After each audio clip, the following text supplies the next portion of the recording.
Yo, what's up guys? Bill here, classic rock and metal review time for our awesome Black Sabbath monthly episode. And this one is, you're being warned right now. This one is going to kick your ass. So much great stuff to talk about. What a great month to be a Sabbath fan. Going to talk about Geezer's new book, some of the interesting little news bites kind of came out of that. Give my 2 cents to those and just pass them along basically because I found them interesting. I know a lot about Sabbath. These are a handful of things I hadn't heard. Talk about the new book a little bit. I don't have it yet, but yeah, it's in the queue. Also, some recent reissues or basically back in stock deluxe edition from Sabbath past. Got to pounce on this one. There's another interesting Sabbath release, I should say, on the commercial market. Now, bootleg wise, 4 new releases in the past month. I'll tell you all about those. One of them, hot off the presses, I Have a Boy. All right, if you're on the Japanese website looking for this one, it's not there yet. Sometimes they take months to appear there. I don't know who this guy knows, but he has stuff right away. So I'll give you the lowdown on those 4 releases. And of course, we're going to take a long look at Live Evil Deluxe Edition. As promised. Also as promised, you know what we do here. Talk and drink a drink called Black Sabbath. Put it together. There was a couple different recipes. I went with Scotch whiskey, passion fruit syrup, blackberries, and some crushed ice. Basically mix this bad boy up. Let's give it a try. You know what? The straw, not going to work.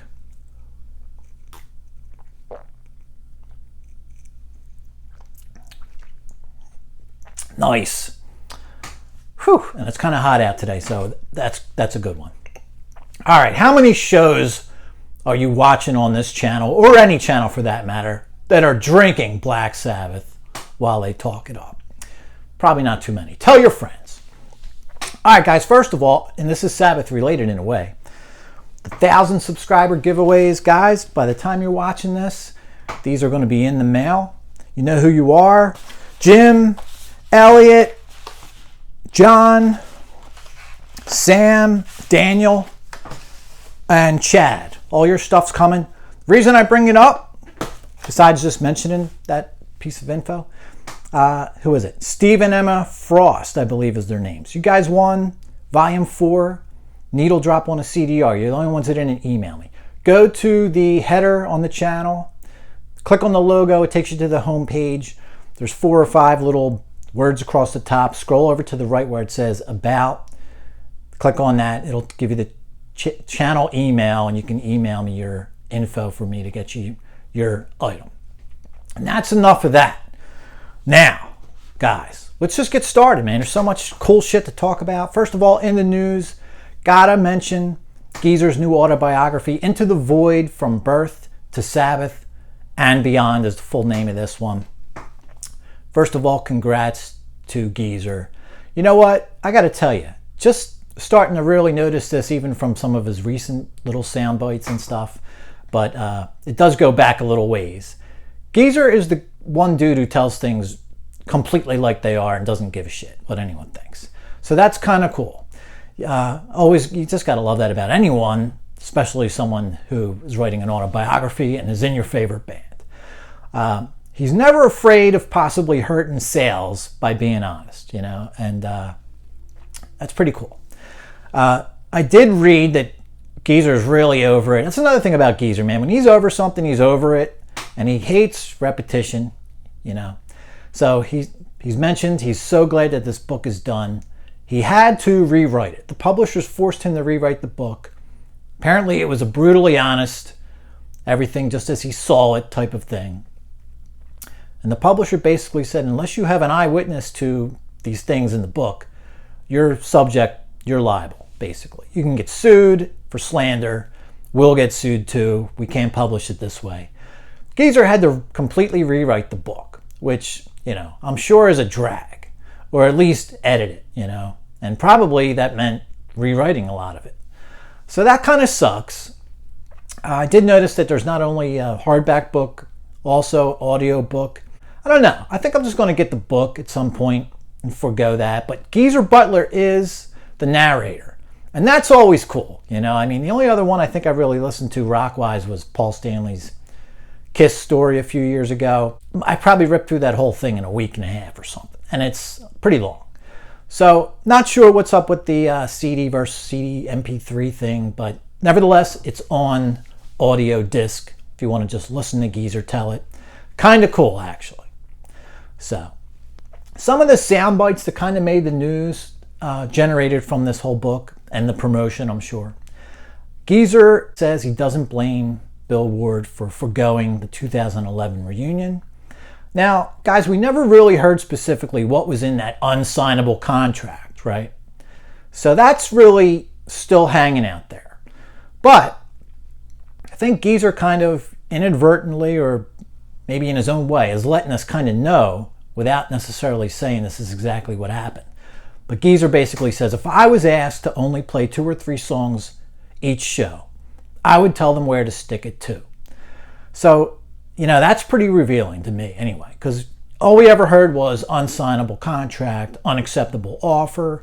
And, you know, we never really heard that it was a money thing. You know, we never really heard anything as far as details. So found that kind of interesting. I guess we can all just assume that's what they were telling Ward, that they felt he was only up to a couple songs a night, which I guess isn't totally shocking, you know, but nevertheless, there you go.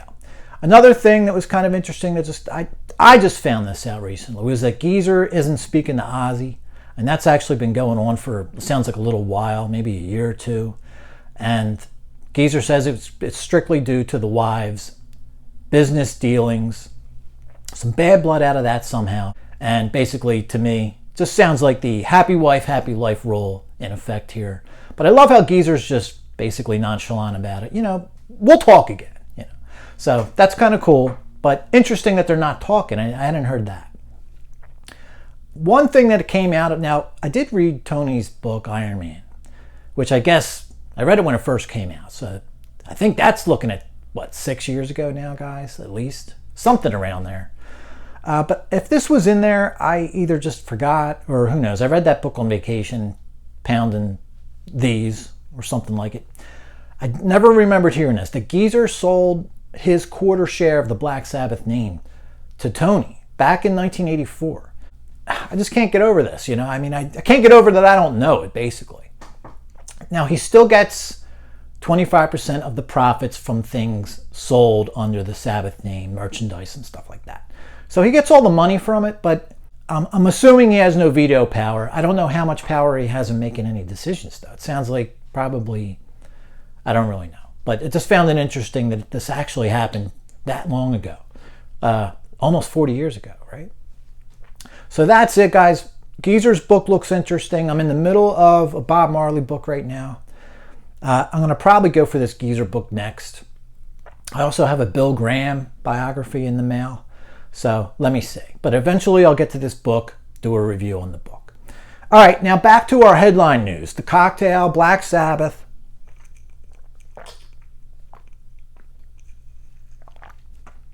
I'm a whiskey guy. I usually do highballs, ginger ale. This is awesome. I don't think I've ever had whiskey and fruit before. And it's only 4 blackberries crushed in there, so it's not really sweet. A little simple syrup too.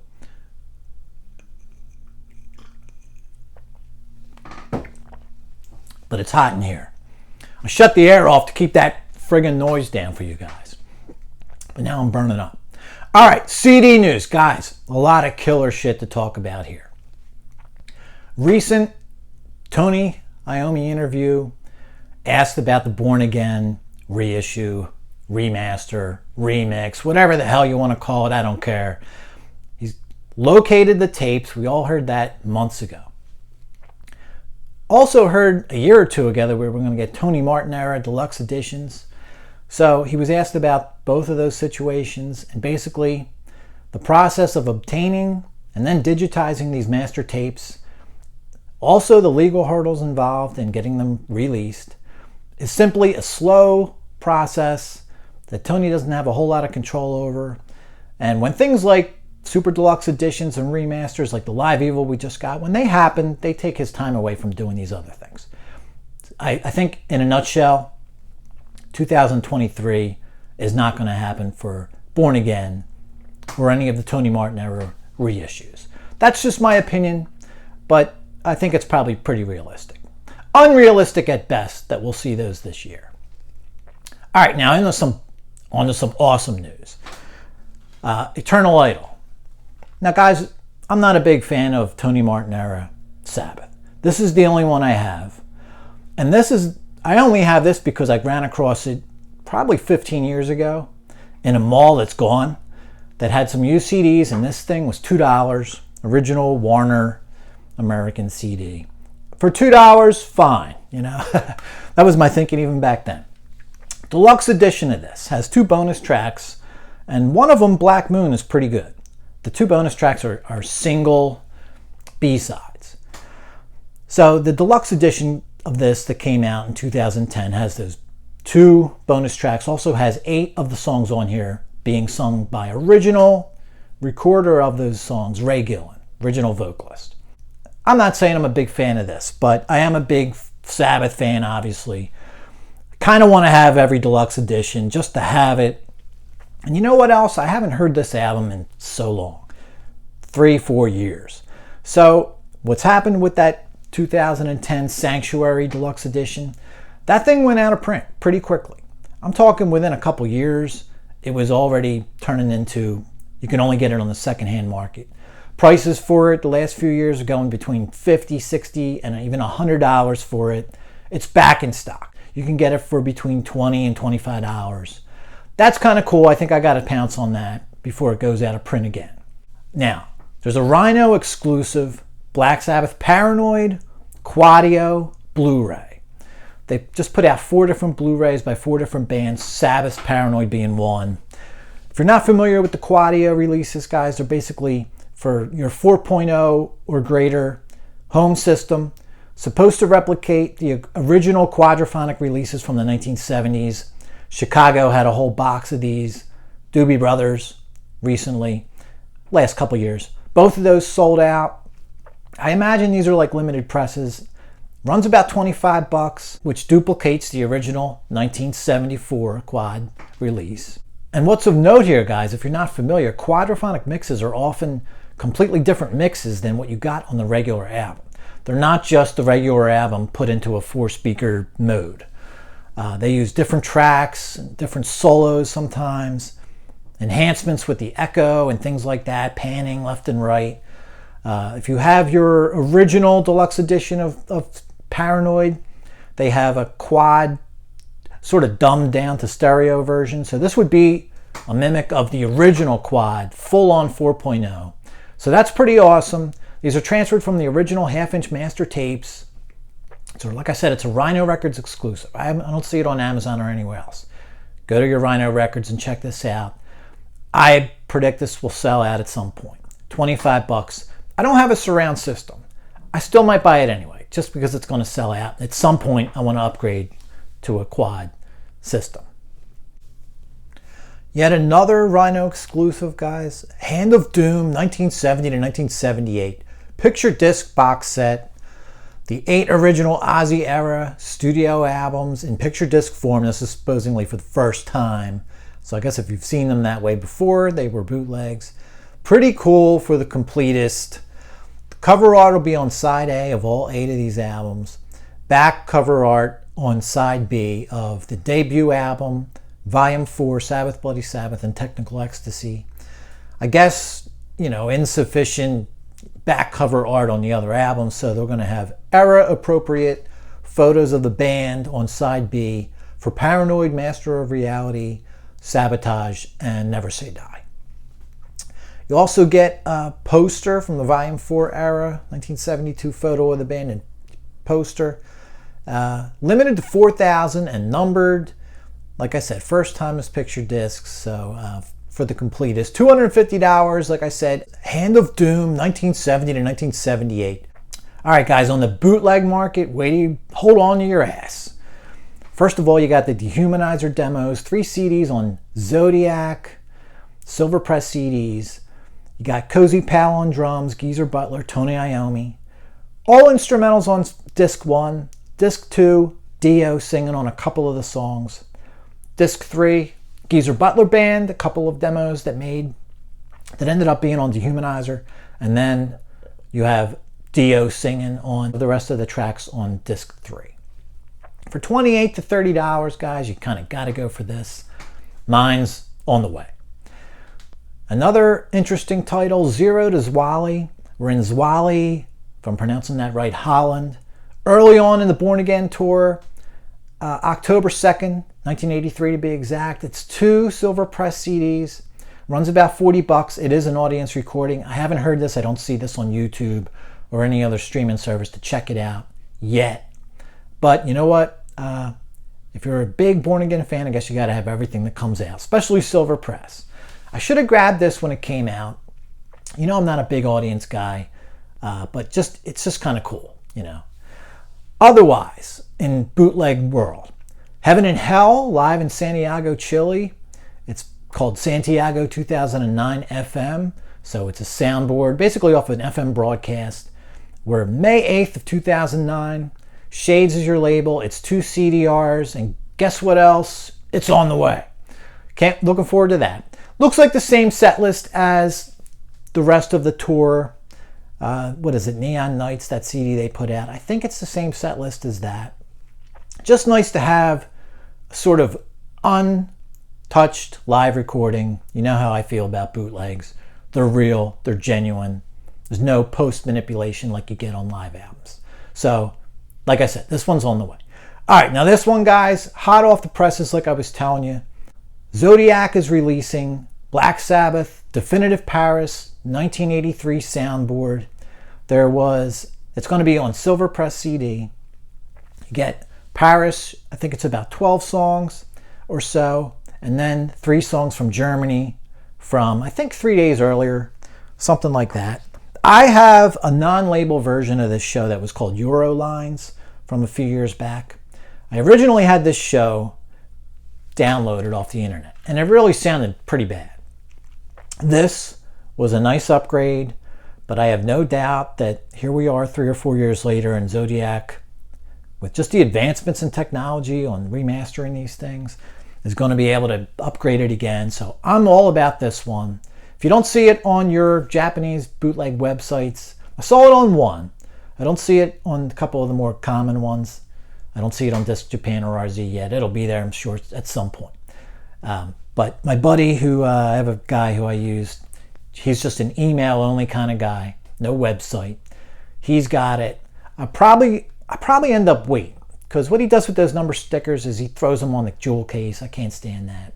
And anyway, I'll probably throw this on just to revisit it. There's some songs on here that weren't on the Born Again Deluxe Edition double CD that the band put out, and also weren't on the Worcester Mass double CD Legendary Masters. It's got a few different names at this point. It's been released on CD by a bunch of labels a bunch of times over the years. But what I'm talking about that's unique to this Paris recording, like I said, hopefully Zodiac can boost the sound quality on this even more. Supernauts on here, followed by the drum solo, Rock and Roll Doctor, and Disturbing the Priest. So basically a whole middle section, and they're all in a row. Middle section of the show that the other shows seem to just omit, you know, in favor of the opening of the show and the encore section, latter section. So this is an awesome release, and I'm going to pounce on it. Can't wait for this one. Looks good. And yet another, that's right guys, a 5th Sabbath bootleg this month. Another interesting looking title. I already showed you this Eurolines CD, older show of Paris from 83, with some bonus tracks from Germany. Well, they're not just bonus tracks anymore. Shades is the label putting this one out, called Germany 1983, The Last 2 Days.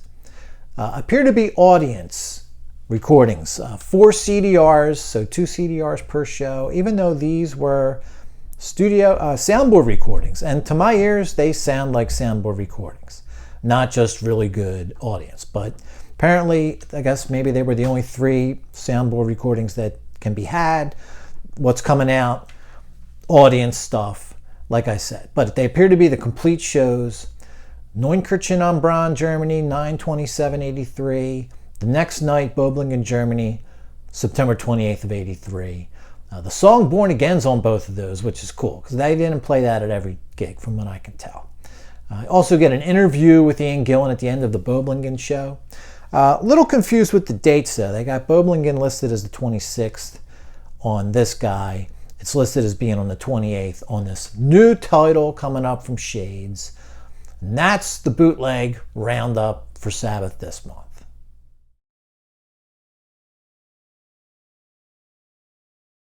All right, guys, wanted to talk about, again, some Geezer-related stuff.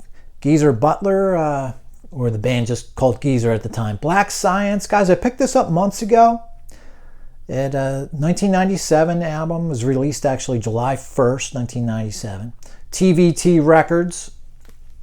Just got around to listening to this for the first time a couple weeks ago. I thought I would just talk about it a little bit. Give a little attention to something out of the norm, right? You know, guys, it's basically... Now, I only listened to this once. I really don't usually do reviews without hearing something more than once. However, I mean, let me just say what I got to say about it. I'm not sure how much multiple listens to this one can really change my opinion. Basically, the musically, just very of the era. Late 90s metal. I don't know, is it considered new metal at that point? I don't think that was a term yet, but probably early new metal. It's heavy, you know, lyrically, a lot of 60s TV sci-fi related lyrics by Geezer here. The lineup on the album, Pedro Howes on guitar, Eminem on, Clark Brown on vocals, and drummers Dean Castronova, who at one point played with Ozzy. I think now he's in Journey. He's been in Journey, I think, for a little while. There's your lineup. Supposedly, this cover represents the Hand of Doom. I don't know, I just read that online. Not sure how true that is. Kind of a cool cover, though, got to admit. And there's your whole packaging, disc inside there. Picture of Geezer just on the back there. Anyway, musically, guys, none of this really sucks. But none of it stands out to me. None of it really grabs me, you know. When I listen to something once, all right, I try not to give a full-on opinion, but, you know, I don't go back to something unless there's at least one or two songs in there that do something to make me, even if it's not the whole song, even if there's just like a hook in a song, a cool bridge, something that makes me want to go back. I really don't get anything out of this album that does that for me. So, and I have to admit, I'm not a fan of metal from this era. You know, whether you want to call it early new metal or whatever. If you are a fan of that stuff, then you probably would like this. It's heavy. Every song on here is heavy. While it's not bad, I kind of think, in my opinion, now of course this is hindsight 25 years later or more, but I think it's kind of a missed opportunity a little bit on Geezer's part to maybe bring some of the elements of Sabbath into the 1997 present.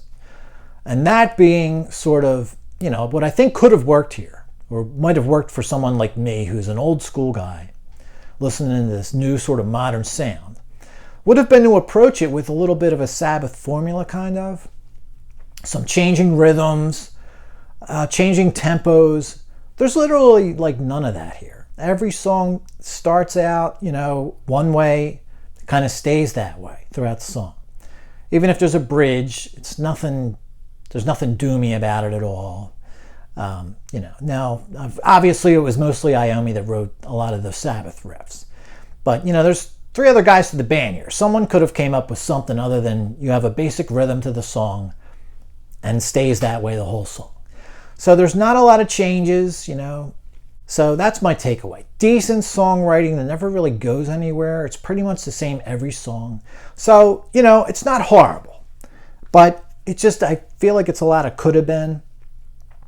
As I mentioned about Geezer Butler when we were talking about his book, he is really someone who likes to move on after he's done something. So I can imagine if I trying to put myself in Geezer's shoes in 1997, he probably didn't want to rehash Sabbath sound, Sabbath formula. So there's probably that. to be said about it. I can't shake the feeling that like once you're 20 seconds into a song on here, you've pretty much heard most of the song, you know. So anyway, I saw some interviews with Geezer from this era, and the Birmingham gigs with Sabbath were already planned. Those 2 gigs to make up the reunion album. So kind of interesting. But anyway, that's my take on Black Science. I don't really think like anyone's missing anything amazing here at all. But if you're a fan of that sort of era of metal, you'll probably like it because it is metal all the way through. Just not really for me. Now, what is for me, guys? Let's get to the main attraction here. Let's talk about Black Sabbath Super Deluxe Edition of Live Evil. Just released June 2nd of this year, 2023. If you missed my last Sabbath episode in May, guys, I mentioned that I never heard this album, except for a few songs. Never owned it. So I was really looking forward to this. And man, what an awesome package. Here it is. I'm holding it. I might as well hold it up for you guys. But you already have it, so you know. The couple of songs that I do have downloaded from YouTube were Voodoo. And I thought it might have been The Whole Heaven and Hell, Sign of the Southern Cross. But actually all I had was a 3-minute edit of just Sign of the Southern Cross. So 90% of this album I've never heard at all. I can remember back in the day, back in the 80s, my cousin recommending it, saying he loved it.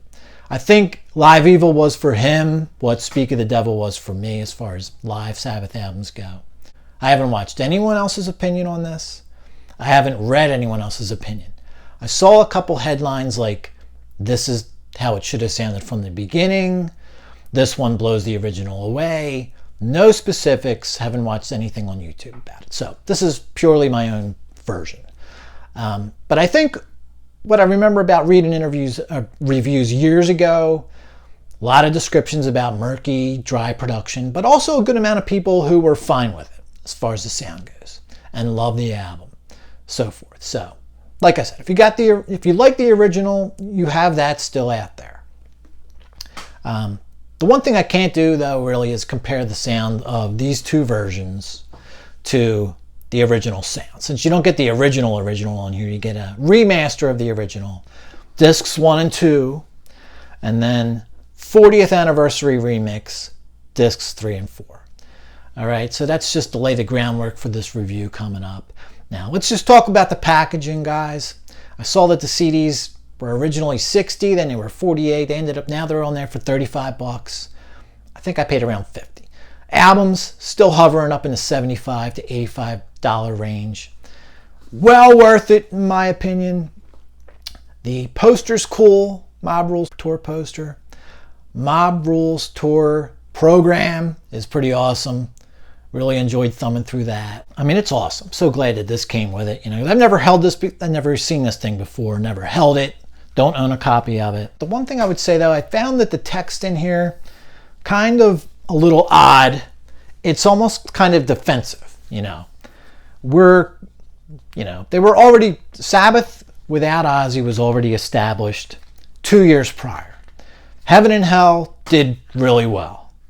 So there's a lot of text in here, not a lot, but there's more than I would have expected about, you know, how Sabbath are as good or better than these younger bands. Must mention that like 3 or 4 times, kind of like a running theme throughout. So I just kind of found that a little odd, you know, that the band's, you know, seems concerned about the fact that they're, you know, been around 10, 12 years at this point.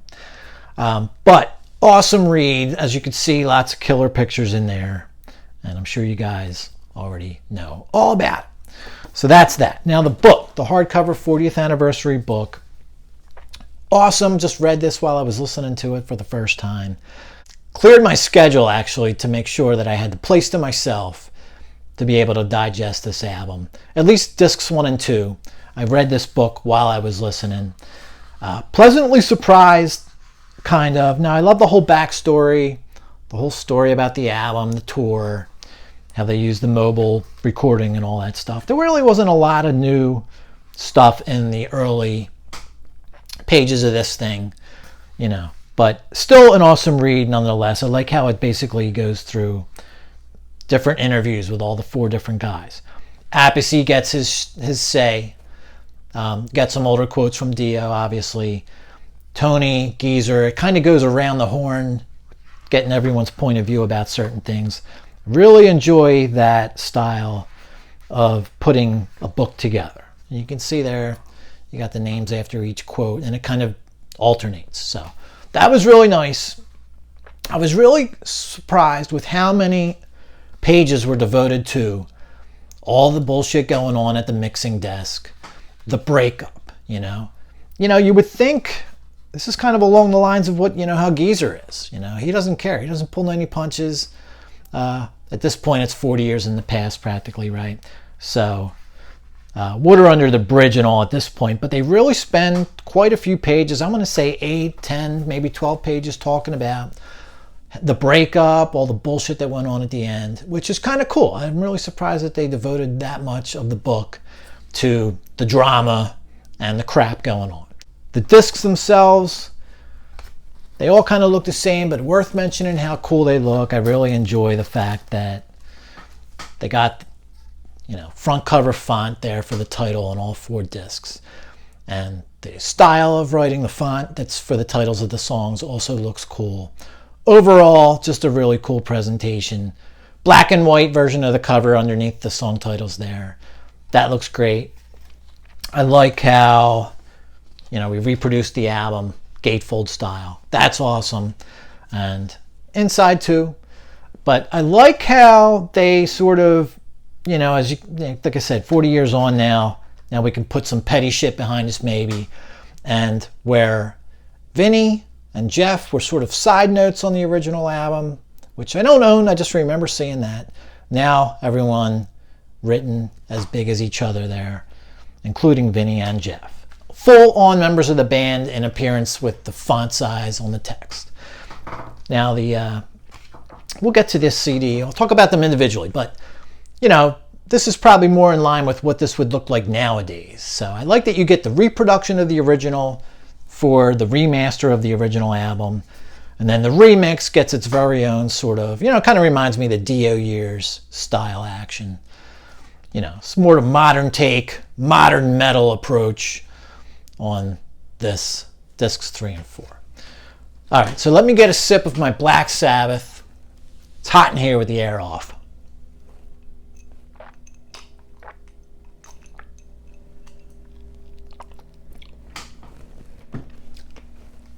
Yum.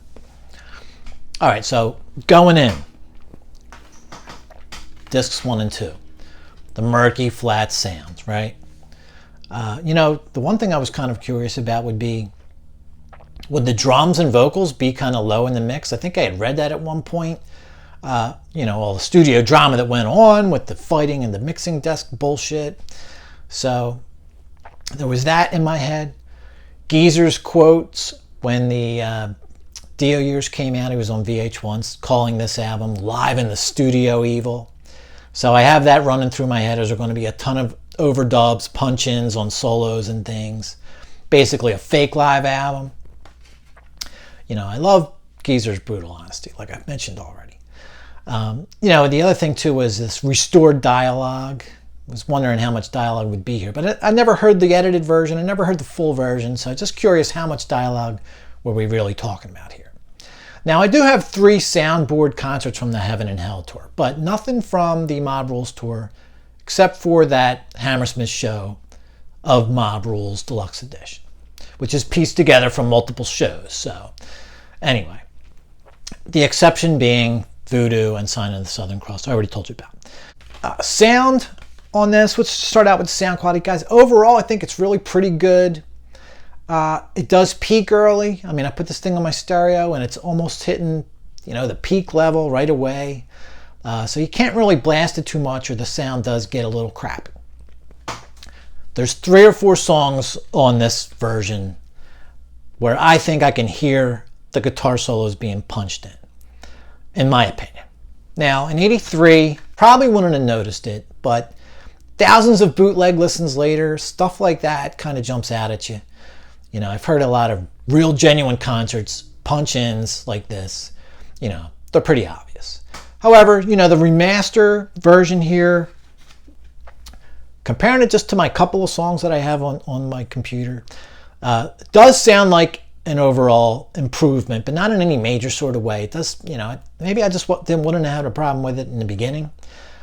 Based on Voodoo and Sign of the Southern Cross, they sounded pretty good to me, so this sounds pretty similar. The levels of the instruments, I think, are a little inconsistent from song to song. Bass guitar can be up and down depending on what song you're listening to. And like I said, the guitar solos, they sound punched in on certain songs. So, oddly enough, Vinny and Dio, their parts on here sound consistently good throughout. You would think that there was going to be anything going on with that situation. It would have been Iommi and Butler turning them down or what have you. It seems like the sound quality that's the most messed with here is Geezer's and Tony's. That's my opinion. Overall, though, it sounds pretty good. It does sound like a live album, though, to me a little bit. The guitar solo punch-ins being the thing. Let's get to some favorites, guys. I do have some songs on here that stand out to me. Just in a general sense, having to do with the tour, not necessarily this album. I find it a little weird that E5 150 is your opener. You're on the Mob Rules tour. Why don't you just play Mob Rules next? It friggin' kicks ass. But you know what? Neon Nights would be my favorite song off of Heaven and Hell, other than maybe the title track. So I can't really argue with them doing that. And I'm not someone that needs to have certain songs together. I don't mind. I kind of like that they were willing to put E5 150 in front of a different opener. But you know what? What would have been wrong with Mob Rules being the opener? Just as energetic and ass-kicking as Neon Nights. But anyway, just thought I'd throw that out there. My favorites off of here, Children of the Sea just has I think that the Sydney, Australia show that I have from November of 80, I thought that had the best guitar tone ever on Children of the Sea. The best version ever. I think this one is better. Just sounds so heavy and bassy. The guitar tone mixed with what Jeff Nichols is doing on that heavy part of Children of the Sea is just the coolest I've ever heard. Perfect mix there. Voodoo, I think, has better guitar tone on the studio album, but Dio's little spoken word thing that he does is pretty awesome. I love that little extra minute you get of Voodoo. It's cool. The War Pigs on here is, I think, Tony does a solo on here that I've never heard him do on all the other War Pigs I've ever heard him do. Really unique. Might be a punch-in studio solo, who knows, but I really, really love it. I love that it's different than anything I've heard from Tony do on War Pigs. So if you didn't notice that, go back and check that out. Totally unique Tony solo on War Pigs. And my last favorite on this one, I would say, would have to be the Heaven and Hell, Sign of the Southern Cross, Back in the Heaven and Hell. It's pretty epic. And I've heard some really good ones. That Sydney, Australia 80 show has an epic Heaven and Hell. This one, epic in different ways. That solo Tony does, for a minute or so, it sounds like this real heavy fuzz, fusion fuzz tone thing is really unique to this album. And I have to also mention, the Iron Man on here, and even, believe it or not, Paranoid on here by Dio. I like them. I think I'm starting to really get into, and it's taken me all these years, starting to finally enjoy some of these other songs by Dio. I always liked NIB, a couple others okay. This version of Iron Man I think is really, really good. And same with Paranoid. I'm actually starting to like. Probably a personal thing with me though, not specifically unique to Live Evil or the new Live Evil. But that's my take on this version, discs 1 and 2. Overall, I think it's a really good live album. Not enough Mob Rules material on there for me, but I understand that the goal of this album was to be a career-spanning live album that kind of incorporated all their hits. So it's not necessarily a Mob Rules tour representation. And I appreciate the fact that it seems to be basically what, from all accounts, a better sounding version of the original. Sort of preserves the original in a lot of instances regarding the details of this album. So that's my review of discs 1 and 2. And I think it's really good. Now on to discs 3 and 4. By the way, kudos to both versions of this album, and that there was no overdubbed rhythm guitar put in there. So that's cool. Now on to discs 3 and 4, the 40th anniversary remix. You know, I thought discs 1 and 2 kind of peaking a little early, a little on the loud side. It's kind of the same, and maybe even worse with discs 3 and 4. Which, you know, I can't stand that mix. Sometimes I want to blast it and not lose clarity. And you really kind of can't have it both ways when something's at a peak level like that, you know. But anyway, really nice sort of smoothed out sound versus discs 1 and 2. Spectral sort of sound is what I call this. And spectral, what I mean is you kind of get a feeling like you were sort of in the crowd and the sound is kind of around you, and not just left and right, but sort of, it almost feels like it's behind you too. There was a lot of that on Thin Lizzy Live and Dangerous Super Deluxe Edition from earlier this year. Those live CDs sound a lot like this, that spectral sort of sound. The Lizzy CDs, though, however, I thought really lost the bottom end doing that. Really thinned out. Still sound pretty good, you know, but I like hearing my bass, you know. Not the case here. This remix has been able to do somewhat of a surround sound effect. I call it a spectral sound, without losing the punch of the bass. So, you know, that's a good job on the sound, in my opinion. The cities were listed for the titles of the songs on discs 3 and 4, which, you know, the original cities of the original live Evil, we never really knew them. You know, you just had 3 cities listed as the sources. You didn't know specifically which one was which. We do get Children of the Grave at the end of the show being from Fresno, which wasn't one of the sources on the original live Evil. So we have at least going in, right? At least one alternate version on here. So let me get another sip. As you can see, I refilled. How did I do that? I got a Black Sabbath spigot over here, guys.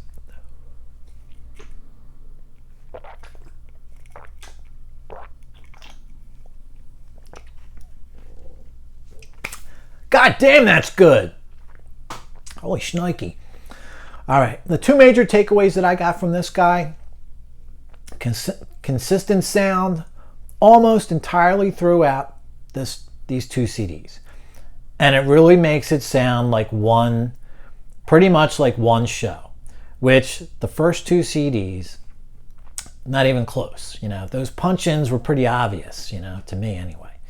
Now, that's the number 1 takeaway to me. This sounds like one consistent sound all the way through. Punch-ins don't sound obvious. It sounds really good too, by the way. Modern production put on here, and probably in ways you couldn't do to the original mix without making it sound different. So you have carte blanche on your new mix, and good job done with that. The other takeaway, major takeaway, those new mix enhancements, embellishments, whatever you want to call them, really well done, and especially in the fact that I don't hear a ton of them, obviously, you know, but the couple that I hear, they were done for Sabbath fans. People that know what's up with making a song cooler were in charge of this, and they've done that in a couple instances that I can point out specifically, and really make some of these songs sound awesome. Highlights from this one for me. The one song I will say, before we get to some highlights, that does bother me a little bit production-wise is Neon Nights, the first song after E5 150.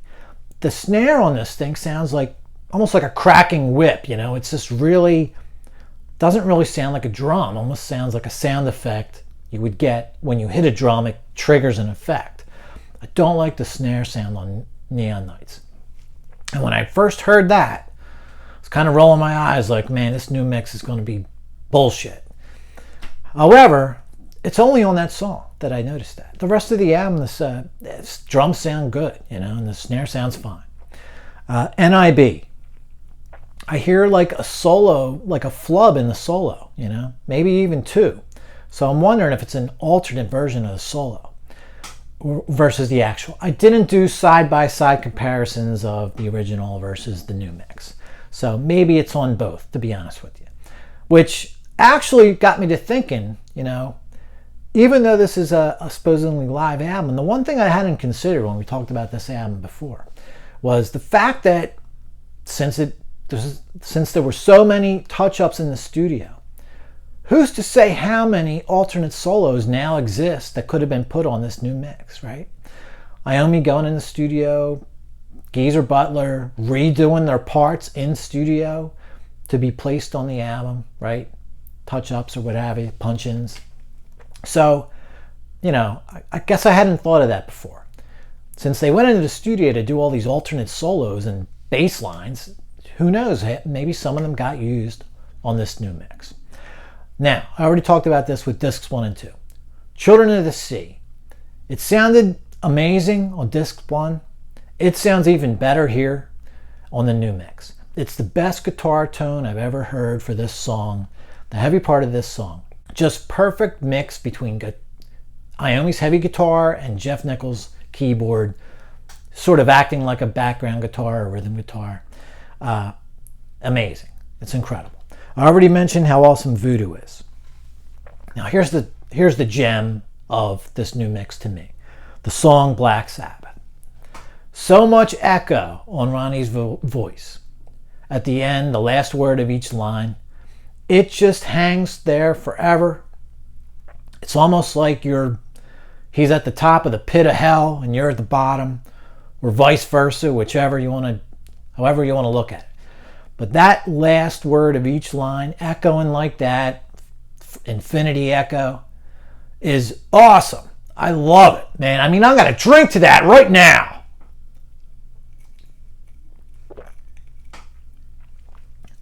Damn, that's killer. The drink too. Just love that. Also, the other enhancements that I picked up on, the drum solo right between, is it War Pigs and Iron Man, where Appice does a little solo. There's some kind of effect on his tom drums. I really like that. It's nothing major, but it's definitely there. If I noticed it, and I'm not even used to this album, it's noticeable. Sounds cool. The guitar solo, I mentioned this I mentioned this while reviewing discs 1 and 2, but it's even more pronounced. The fuzz tone, fusion-like guitar sound Tony has during the solo of Heaven and Hell. It's awesome. The whole solo's great. The sound quality on these two discs, definitely better than discs 1 and 2. Pretty awesome. But I really, to me, just love that effect that they put on Ronnie. Absolutely the definitive Ronnie James Dio version of the song Black Sabbath. Right here. You got to hear it just for that alone. If you don't want to go buy this thing, just pull this up on YouTube and check it out. So cool. All right, final wrap up. Let's wrap this shit up. The overall package, awesome. All right. Just 35, 50, 60, who cares? Whatever you got to pay for this, it's absolutely awesome. I'm glad I never had this album before. This is the ultimate live Evil experience. The book is a cool read. The program was fun to flip through and read also. Poster, awesome, cool. I like that discs 1 and 2 seem to have retained the original murky mix, but just somewhat cleaned up. So that's kind of preserved for purists, And like I said, if you're a purist and love the original version, well, then you probably already have it. So here's a little new spin on that version. Someone like me who never had the original, it's cool that I have that original sort of dry mix, rough mix. Now, I also love that discs 3 and 4, sort of carte blanche, as a new mix, you get sort of free reign to do whatever you want, make this thing sound better. Feels much more like one continuous show. I like the few but pretty heavy-handed embellishments that were put in here and there. The solos specifically, the song Black Sabbath. Just love it. The one knock I would say is, this is for all 4 discs, completely fake crowd noise. And, I don't want to say it's the worst fake crowd noise I ever heard, but, at the end of the concert, when the Children of the Grave ends and it goes into fluff, it almost sounds like you can hear the same crowd on a loop. I mean, come on, guys, it's 2023. Really? You know, there's got to be a way to make it sound like you're not on an 8-second loop with the crowd. Iommi even mentions in the book that the crowd themselves weren't recorded, you know, so that's been fake from Jump Street. So that goes on. Be my one criticism of the show, which, you know, just kind of reminds me of Speak of the Devil once again, man. That crowd was legit recorded at the Ritz. They moved the placement of the Ozzy chant from the end of the show before the encore to the beginning. All right. But otherwise, legit Ritz crowd. And really, because that was my first live album, most live albums just don't compare. I know he did fake vocals on that, but I'm talking crowd noise now. Man, legit crowd. And what a great idea to start the show at almost midnight and have everyone drunk and wild. That's a live crowd, in my opinion. Next month, guys, Black Sabbath episode. I think we're going to be looking at possibly an Eternal Idol Deluxe Edition review. I haven't ordered it yet, but I think I'm going to see if I get around. I'm really up for hearing that out. It's been years. So, Deluxe Edition review, possibly. Another thing, you know, I just listened to this for the first time in a couple years. Bill Ward's Along the Way, Ward 1. His first solo album, as far as I know, 1990, I believe. This is an interesting album. Maybe I'll reserve my review till next month. Of course, we'll cover any Sabbath news of note. And, you know, something else that I listened to twice in the past month. Twice in the past 3 weeks. I call it Reborn Again. I've called it Born Again Reimagined in the past. That sounds a little corny. I'm going to retitle it Reborn Again.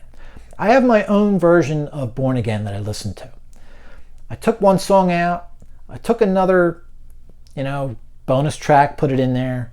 I use a couple of alternate takes from the Born Again demos that are back there. I have them on CD also. So I think I might run that down for you, see what you think of that. Guys, it's the only way I've listened to Born Again for the last 2 or 3 years. I just really dig it. Anyway, guys, that's going to do it for now. I hope you're all enjoying your own Black Sabbath. And I hope you enjoyed this episode. Man, it was really freaking fun to do. And God, I love Sabbath. See you guys later. Have a good rest of your day.